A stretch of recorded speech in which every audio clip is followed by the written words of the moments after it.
The Dharma talk for this evening is titled Feeling, Craving, Grasping.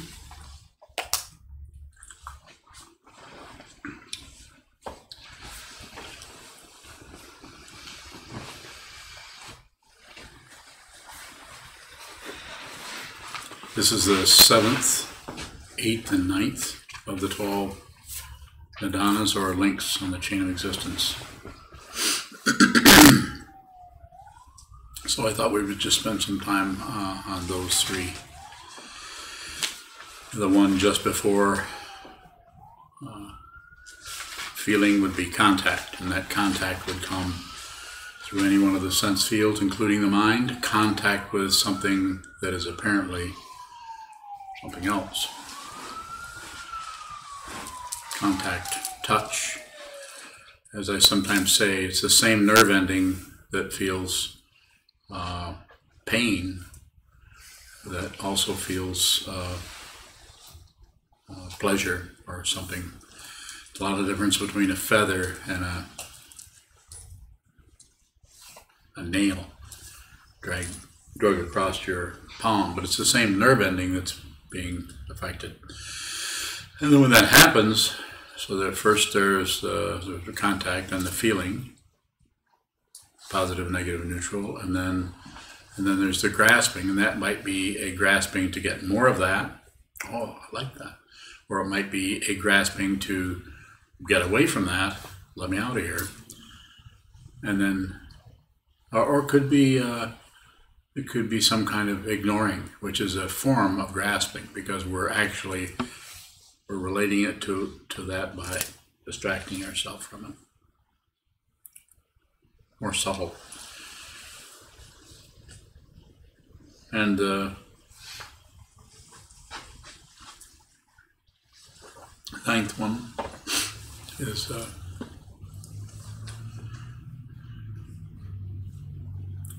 grasping. So feeling, craving, did I get that right? Feeling, craving, grasping. Sanskrit is, I think, is Vedana, Trishna, and Upadana. And it helps, sometimes it helps to know the original word that was used, but it's also fine just to say feeling, craving, or passion.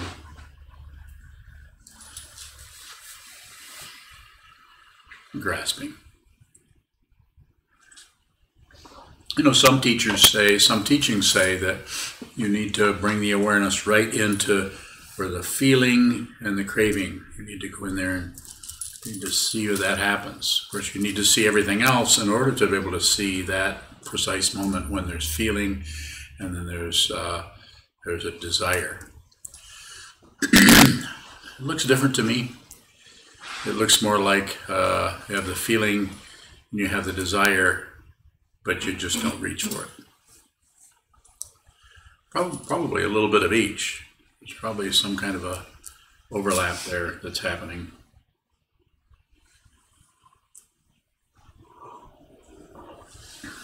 And then that leads to bhava, or being, and then the last two are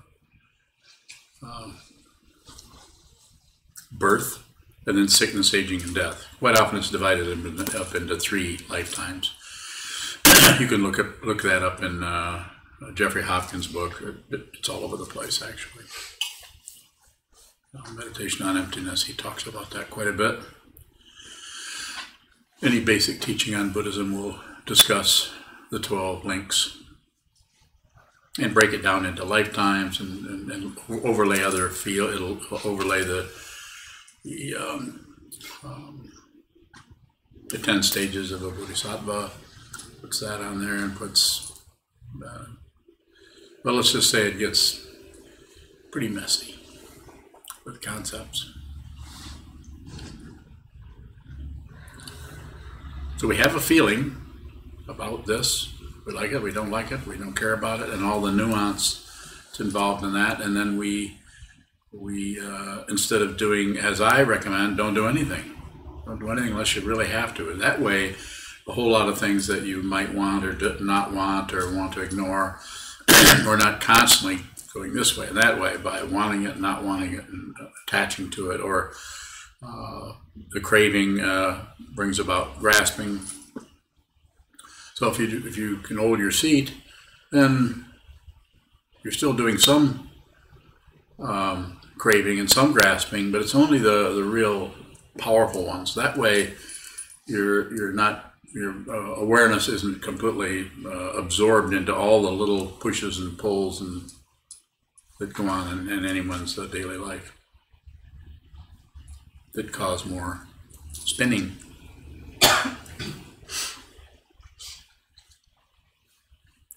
So as I've said many times, and other teachings say also, it's about the awareness. It's not so much about what arises in it.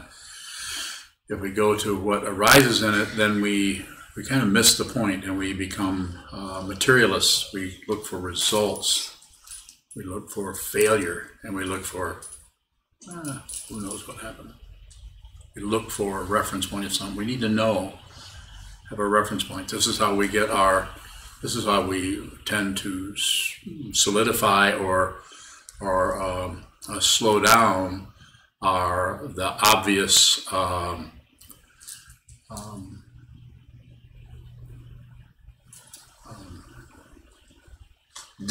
discontinuity of the imputed identity that we call a self or an ego or somebody who's having this experience, somebody who wants that, somebody who doesn't want that, someone. I want that, I don't want that. We actually have little discussions with ourselves quite often, probably several times a day. We would use the personal pronoun I to ourselves, or maybe to someone else. I don't really like that. It's not that it isn't relatively true. We're not saying that. I'm not saying that. I'm just saying, see if you can pull that energy back just a little bit, so that you're prioritizing the awareness about that rather than the success or failure or some kind of identity, or some kind of not having quite so much discontinuity to the identity.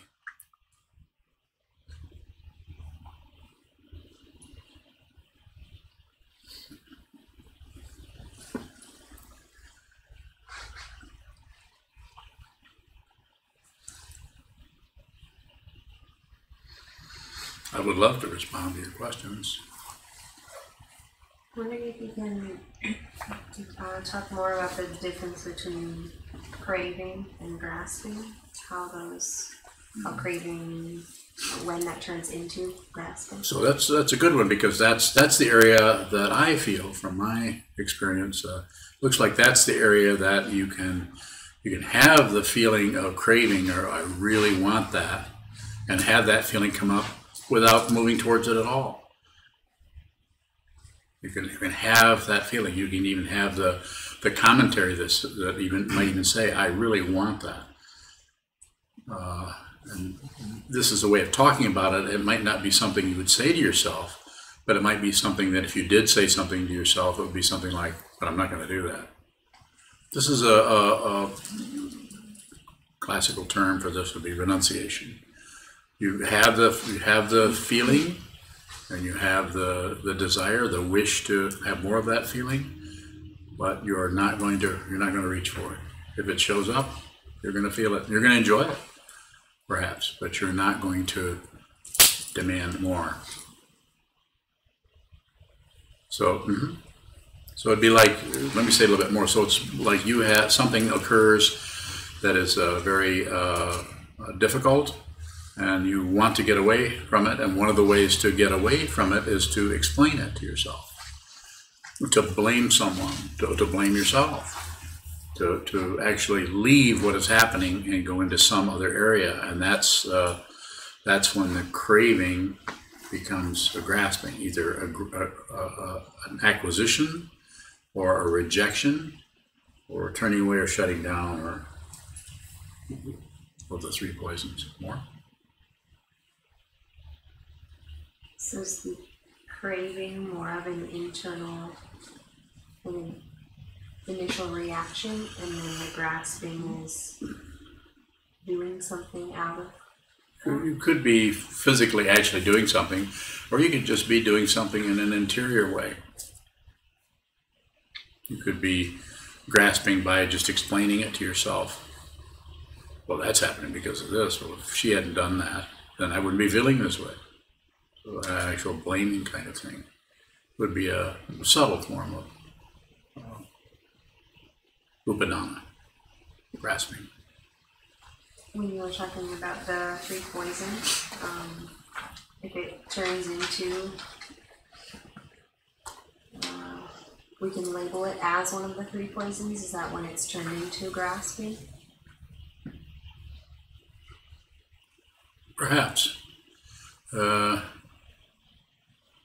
We might have to do a little bit of labeling, but as soon as you can not add anything to it, including the label.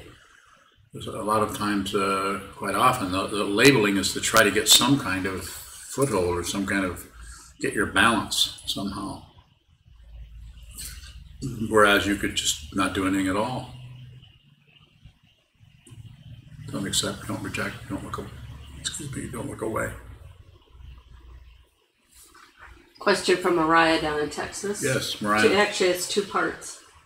First, at what point does a feeling become a craving? Is there any way to stop a feeling or a craving before it starts? I'm not saying that couldn't happen. There couldn't be some way. One of the ways I say it to people, depending on what their life is like, I just say, stay out of a bad neighborhood. If it's just stay away from the things that are seducing you into that. That's why we have a monastery, to try to practice like this, and live in another town and only come here once in a while. You can do it, but it seems to be there's much more support if you're right here. You're with other people who share this vision or this understanding. You hear the teachings every day, over and over, and so you're immersing yourself in it. That's why this has been created this way. And so I don't know if you can stop any of that. To address your question as directly as possible, what you can do is not do anything with it. Don't accept it. Don't blame. Don't credit. Don't blame. Come up with no strategy at all around it other than let it arise. The awareness is what's important. That it arises in the awareness, and you don't turn it into something else. So if you have the feeling, it's just feeling. If you have the craving, it's just craving. You just want something else. And if you do nothing with it, then no kind of self-referent that we call an I is strengthened. There might be something there, but it doesn't solidify, or it doesn't collect into some kind of a person who wants something else or doesn't want that. You can hear it in your own mind when you might say to yourself, well, I'm glad that's over with. Just something as simple like that. Or the other one that I have often used is we have something is happening and we grasp at it, or we reject it, or we get upset, or we blame, and then on top of that, instead of just seeing that, we say to ourselves, there I go again, which is a subtle way of giving ourselves a little bit of credit for, well, at least I know there I go again. So at least I know that. But I'm out of control or whatever. So less is better. If there's a credential involved, there's probably some kind of grasping, probably some kind of buying into something.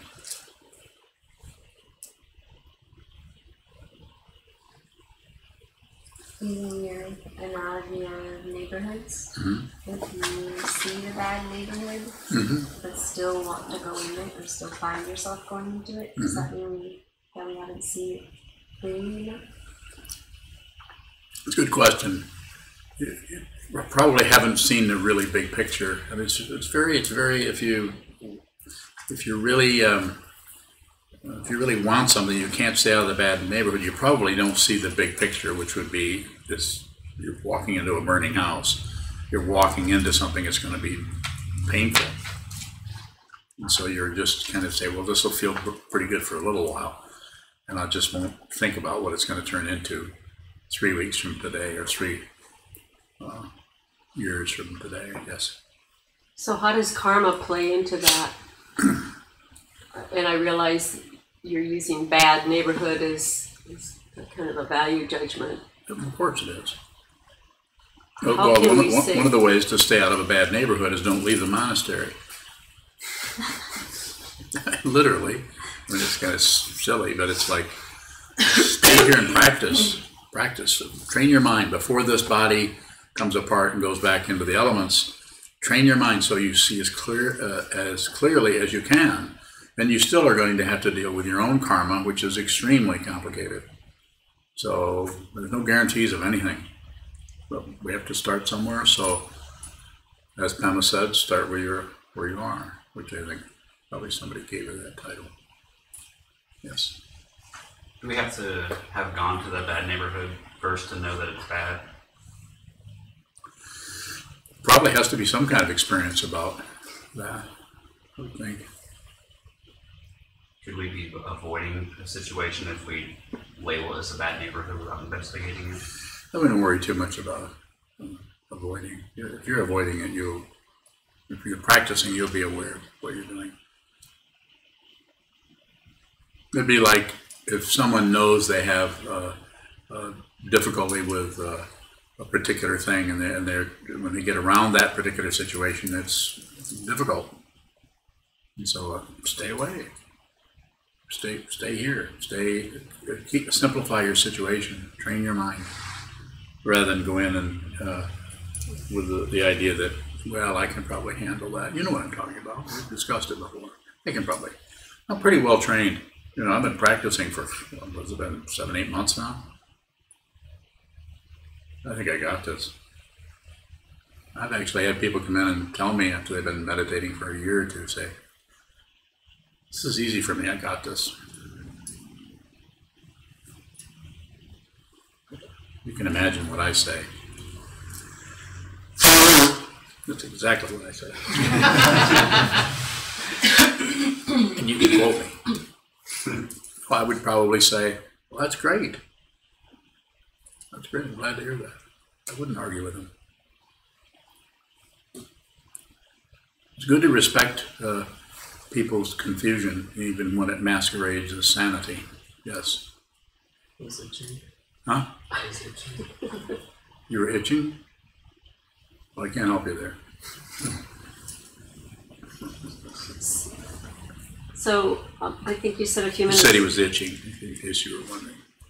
Yes. I think you said a few minutes ago, feeling is just feeling, craving is just craving, grasping is just grasped. Is that similar to how Dogen says firewood does not become ash?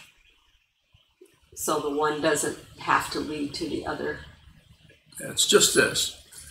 It's the busy, grasping, confused, spinning, self-centered mind that thinks there's something around the corner that it needs to go after, or there's something around the corner it needs to avoid. And it's not that there isn't something there. As I said before, we have nerve endings, so some things are going to be too hot, and some things are going to be too cool, and some things are going to be just right. Remember the 3 bears? Was it the 3 bears? Yeah, 3 bears. You said something earlier too about discontinuous identity. Yes. You want continuity. If you look at the identity, you see it's discontinuous. We're always feeling this way, and then we feel that way, and then we feel this way for a while, and then we add up things, and we keep track of that, and we notice when we feel better, and we have some I'm starting to feel pretty good, and feel some continuity. You might not use that term, The one who, when awareness is just, when awareness is stable, it doesn't mind what happens. It's like if it's just the sky doesn't mind if there's big clouds, little clouds, fast-moving clouds, dark clouds, light clouds, lightning, because it's just the sky. And it's also not separate from anything that arises in it. But that's another story. Are the 12 links something that are actually happening? Say more. I was just wondering if that's something that's actually happening that we need to see through, or if that's a way of explaining our misunderstanding of what's actually occurring. Well, it seems to be a conceptual structure that we can lay over. It seems to be happening all the time. There's ignoring, which ends up creating formations or samskaras. And there's consciousness, and there's name and form, and there's the ayatanas, or the sense fields. There's contact. In each sense field, there's different kinds of contact. And so that's happening. If I'm understanding your question. Yes. Yeah, it's just there's contact happening. I'm looking here, and then I look at you, and then you'll notice if you just take the people in this room, you'll notice that everyone if you lined everyone up and you looked everyone in the face, you'll notice that some people you really feel attracted to, some people you have an aversion to. I mean, you might never express it, but it's just those kinds of things are just coming and going all the time.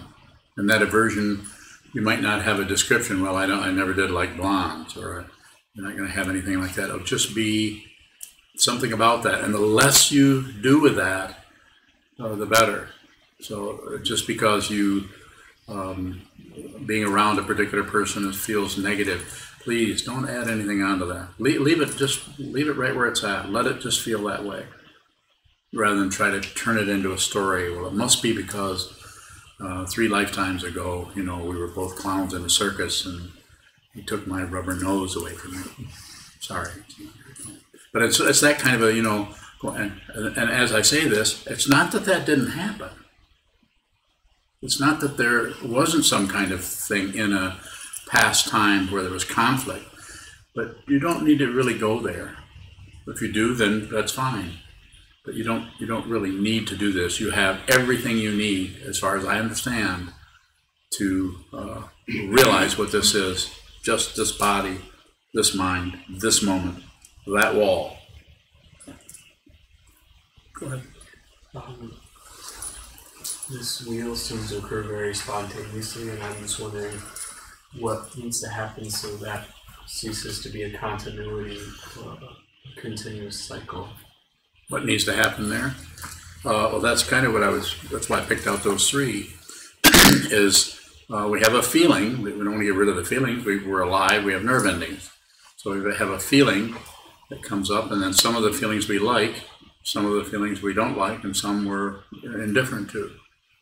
And so the way I first heard it was just to I'm going to paraphrase it somewhat, get rid of desire, just don't have desires. But that doesn't really work over here so well. And so, but what I have found that if you have the feeling and you have the desire, then just don't necessarily grasp, don't necessarily reject, and don't necessarily shut down. If you're able to do that, then the karma that is generated by the next links gets weaker. I mean, I don't know if it disappears or not, but it gets a lot weaker, so that it doesn't turn into bhava or being, and then birth, and then sickness, aging, and death. But it weakens that area of the cycle. Seems to be a spot where you, as a individual being born into this life and running into this kind of a practice, that's an area pretty hard to intercept it somewhere else, where it's just So I don't know if it just comes to a very small spot there where that's happening, where something arises, and we might name it, and we might add on our opinions or ideas about it. More? You kind of answered my other question, which was if that particular section is our best opportunity to see through that whole cycle. But it wake anybody up. I think it is. I think that, as I said, some say it's between contact, or it's between feeling and craving, and I feel that it's could be feeling, but it could go as far as to say it's between craving and doing something about the craving. If you just have a feeling that you desire something, you have a feeling and then you desire that it be gone, or the desire that it stays. I think I'm not saying it couldn't be done there. Maybe it's done a little bit in both of those areas, depending on the causes and conditions that are so nuanced.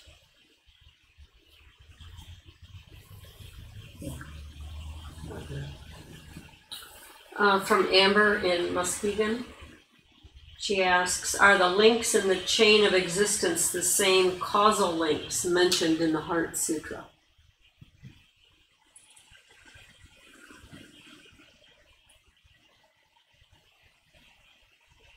I think so. So something, I don't have the Heart Sutra memorized in such a way that I can kind of thumb through it in my mind. But apparently Amber's doing that. Probably anytime you're talking about causation, it has to do with the links. Go ahead. All right. I was just reading, no causal link from ignorance to old age and death, no end of causal link from ignorance to old age and death. That is it. Yeah, that's the, from ignorance, avidya, or marigpa, and then jaramarana is the last one, and then there's 10 of them in between. The first two are a past life, the last two are a future life. There's another way of breaking it down so you can get a very big picture of it. But then the 8, the ones in the center, are also in the past life and in the future life. It's just another way of saying, trying to get a big picture feeling for it.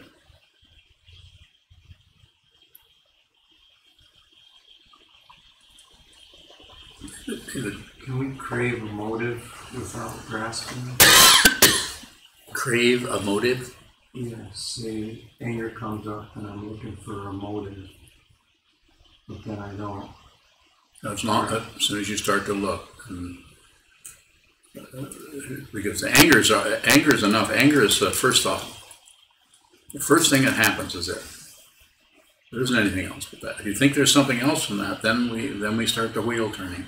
Then we jump from one to the next. If that's what you're asking me. If we see that motive, then don't act or grasp it. Is that when you say motive? Are you saying someone makes you mad? For an explanation or okay? Yeah, do nothing with it. Reason or cause. Is that your question? The question is, back to my original, I guess, is if you're craving and then there's a motive, but then you don't grasp. Yeah. Mm-hmm. It looks like you would just be there. So this is the word renunciation is showing up for me about in that regard, that you just don't need anything else. You don't need a backup plan. You don't need you're having the negativity. You recognize it. It doesn't feel too comfortable, but you don't immediately abandon the discomfort, the feeling, the actual seventh link, Vedana. You don't abandon that. You just feel, rather than try to go into who caused this, why did they cause it, how can I get rid of it? This shouldn't be there. I don't deserve this, and all the other little commentary or elaboration. Don't elaborate. And when you say don't elaborate, how do you learn to do that? On the cushion, sitting down, holding still. Whatever happens is exactly what needs to happen. More?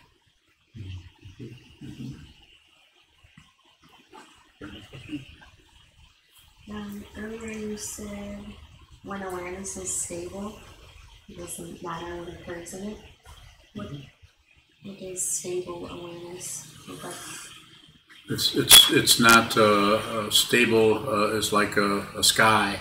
It's like when the understanding is more like the sky and less like one of the clouds. What is unstable awareness? Always wanting something else. Even when we get what we want. Have you noticed? Even when you get exactly what you get bored. You don't like it. It's not good enough. It's not. It's commentary on it. So it's just an image. It's just a metaphor for the stability would not be